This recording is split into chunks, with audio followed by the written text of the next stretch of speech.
When a smug tourist reached for the Royal Guard's iconic bearskin cap, convinced his status gave him the right to do anything, the crowd held its breath. But the guard's sudden reaction, a booming command, and a step forward with an unyielding glare, left everyone stunned. What happened next turned an ordinary day at the palace into a lesson the tourist would never forget. But let's start from the beginning.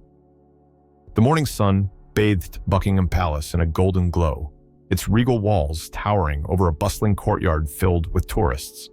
Phones were raised high, capturing every moment, every detail of this iconic setting. Among the crowd was a man who seemed more interested in being the center of attention than in soaking up history. Enter Jackson Miller, sporting a neon green cap that screamed louder than his overbearing voice. "Look at me." "All right, people, you're not going to believe this," Jackson boomed into his phone, live streaming his every move to an unseen audience. "Check out this guy." His camera zoomed in on a royal guard, standing motionless in his ceremonial post. Stone-faced, stiff as a board. Does this dude even breathe?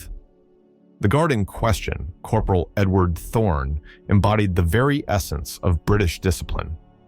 A seasoned soldier, Edward had traded battlefields for the symbolic, yet no less demanding duty of representing the crown. Every crease in his uniform was perfect, every movement, or lack thereof, precisely measured. Yet behind his stoic exterior, Edward was all too familiar with characters like Jackson. "Another loudmouth tourist who thinks he's the main character," he mused silently. Jackson wasn't finished. He strutted closer, his exaggerated movements drawing more attention. "Yo, Eddie, can I call you Eddie? Bet you can't even blink, huh? Let's see if you're really human." His voice carried the kind of mockery that made onlookers cringe. The crowd murmured. A few stifled chuckles escaped, but most exchanged uneasy glances. Some whispered their disapproval.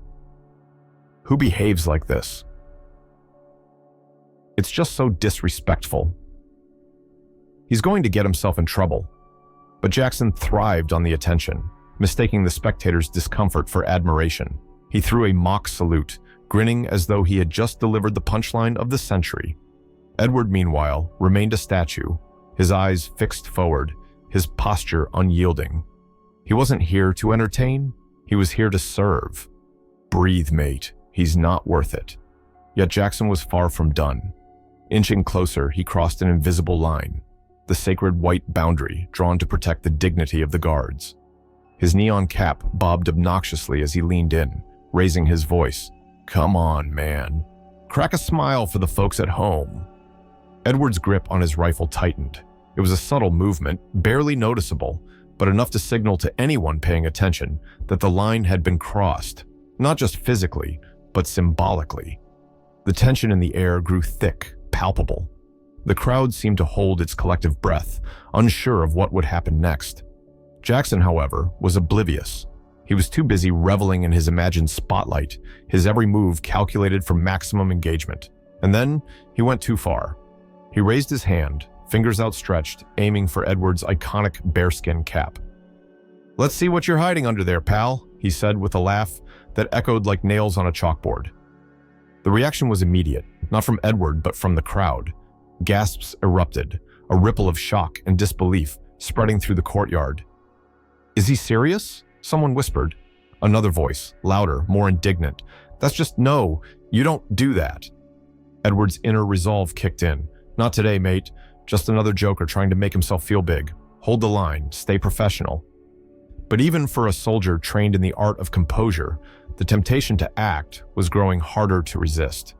The stage was set, the players in place. The crowd, a mix of disapproval and morbid curiosity, waited with bated breath.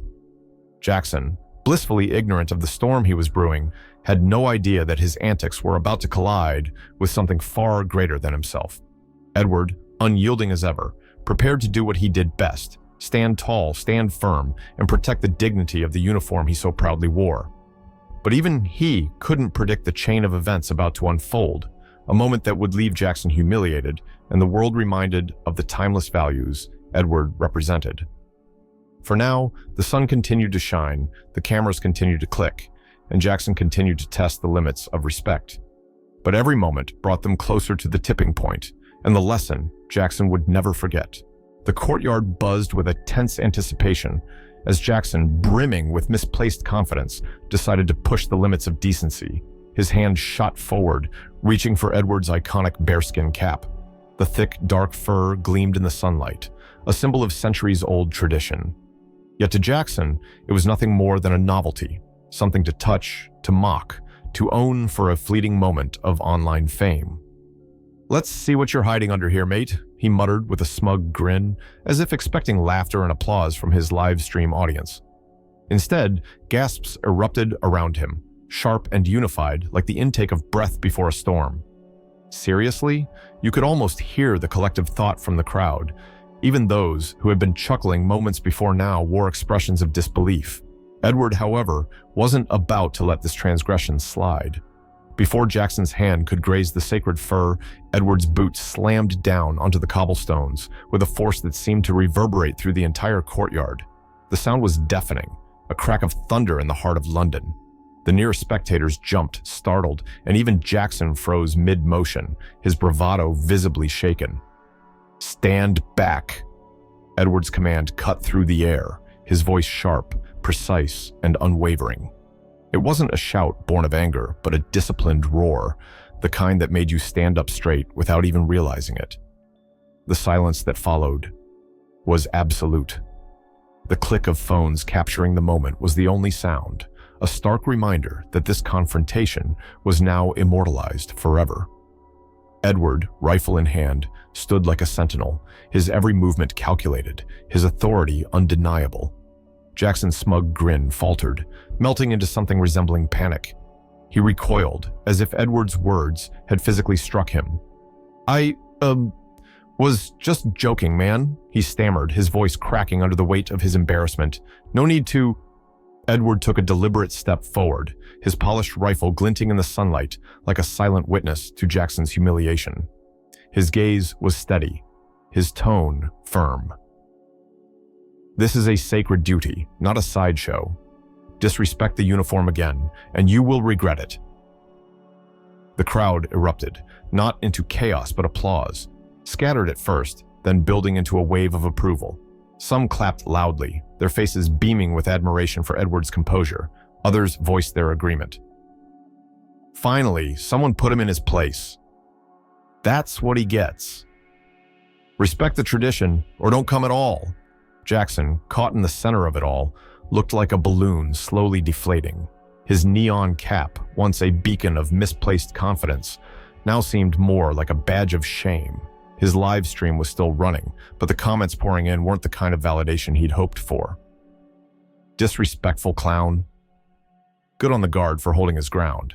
You deserved that, dude. Jokes have limits," Edward said, his voice calm but cutting. "And you've crossed yours." His words hung in the air like a verdict, one that no one dared challenge. Jackson mumbled something incoherent, his gaze darting around for an exit.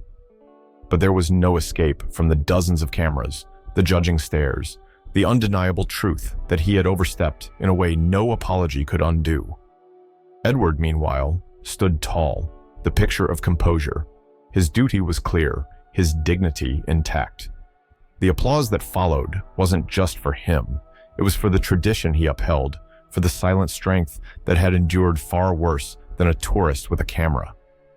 And though the moment passed, its impact lingered, leaving a clear message etched into the hearts of everyone who had witnessed it. Some things are not to be trifled with, and some people, like Corporal Edward Thorne, will always stand firm in the face of disrespect. The applause surged through the courtyard like a standing ovation at a grand performance. Corporal Edward Thorne, the embodiment of discipline and tradition, resumed his post with the same unflinching stoicism that had defined his every move. To the crowd, he wasn't just a guard anymore, he was a symbol, a living reminder that respect wasn't optional, even in the age of selfies and live streams. But while Edward stood tall, Jackson Miller found himself crumbling. His once bright neon cap now felt like a beacon of shame. He shuffled awkwardly, trying to shrink from the very crowd he'd courted so brazenly just moments ago. "Hey, superstar!" A sharp voice cut through the murmurs. Jackson turned to see a woman in her mid-30s, armed with a camera and a wit sharper than his own. She smirked as she pointed the lens at him. "Smile for the internet, buddy. You're about to go viral." Jackson tried to protest, mumbling something about it all being a misunderstanding, but it was too late. The damage was done. The crowd buzzed with chatter as phones pinged and notifications lit up screens. Jackson's face, flushed, confused, and thoroughly humiliated, was now plastered across the digital world.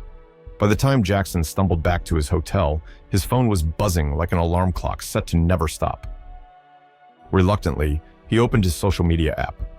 The live stream he had started with so much confidence was now flooded with comments, and not the kind he had hoped for. "Finally, someone put these tourists in their place. That guard deserves a medal. Respect the uniform." "Edward for Prime Minister. Who's with me?" Jackson scrolled through the onslaught, each comment a tiny dagger to his ego. What had started as a quest for clout had spiraled into a full-blown lesson in humility. The more he read, the clearer it became. He wasn't the hero of this story. He was the punchline. With a deep sigh and a face redder than a London bus, Jackson did the only thing he could think of. He recorded an apology.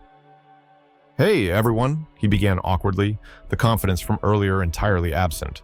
"I just wanted to say I'm really sorry for what I did today at Buckingham Palace. It was disrespectful, and I didn't realize how much this tradition means to people. I've learned my lesson." Meanwhile, back at the palace, Edward's commanding officer approached him with an approving nod. "Thorne," he said, his tone as formal as ever, but tinged with unmistakable pride. "Good work out there. The palace hasn't seen this much positive press in years." Edward allowed himself a rare smile. He reached up, adjusting the iconic bearskin cap that had weathered the day's chaos. "Just doing my duty, sir," he replied simply, his words carrying the weight of the tradition he represented. The next morning, the courtyard was as bustling as ever, but something had changed. Tourists approached the guards with a new reverence, whispering to one another about the guard who stood his ground. Edward remained silent, his posture as unyielding as ever. But this time, the stares and whispers weren't mocking or dismissive. They were filled with admiration, respect, and maybe even a hint of awe. He had reminded the world of something timeless. Dignity and duty don't bend, not even for the loudest of voices. And somewhere in the depths of the internet, Jackson's face lived on. Not as the star he had hoped to be, but as a cautionary tale of what happens when arrogance meets tradition.